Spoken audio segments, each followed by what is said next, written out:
At the mouth of the Mississippi, in the depths of Jim Crow, an unbreakable alliance of white and black workers defeated the bosses in New Orleans in one of the greatest American general strikes in history. And yet, you've probably never heard of it.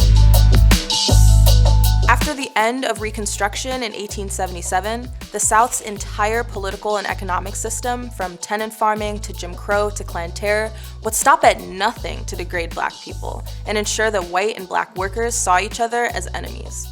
But out of these dark times came a shining example of the power that could be achieved through multinational unity.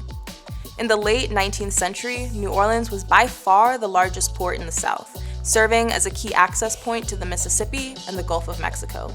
King cotton and other cash crops flowed through it.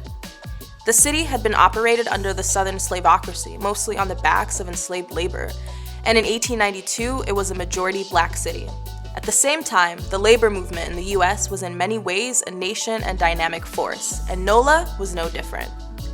After a victorious strike by streetcar conductors won a shorter workday, the union bug caught on fast. Dozens of new unions began forming in the city as part of the American Federation of Labor, the AFL.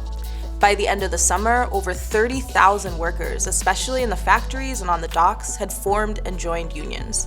That was almost 30% of the city's working population. At the heart of this was the Triple Alliance, which included the Teamsters, Scalesmen, and Packers, all working in shipping and logistics. These were some of the only fully integrated unions at the time, a major deficiency of the labor movement that was about to change.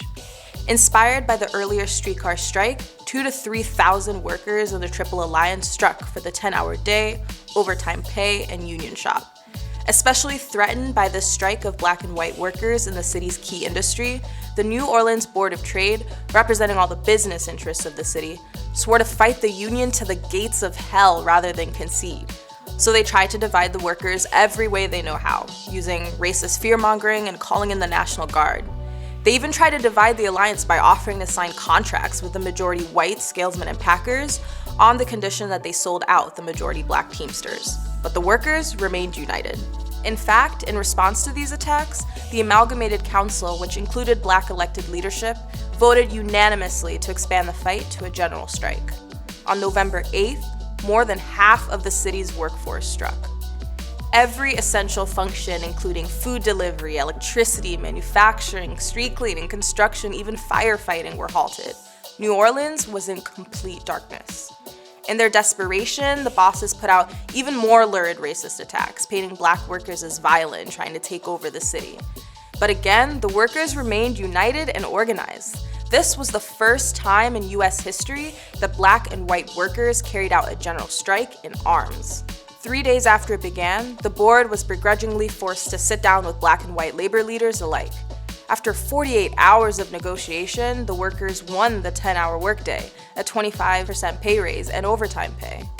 But they were still denied union recognition because the bosses knew that it would fundamentally shift power towards the working people.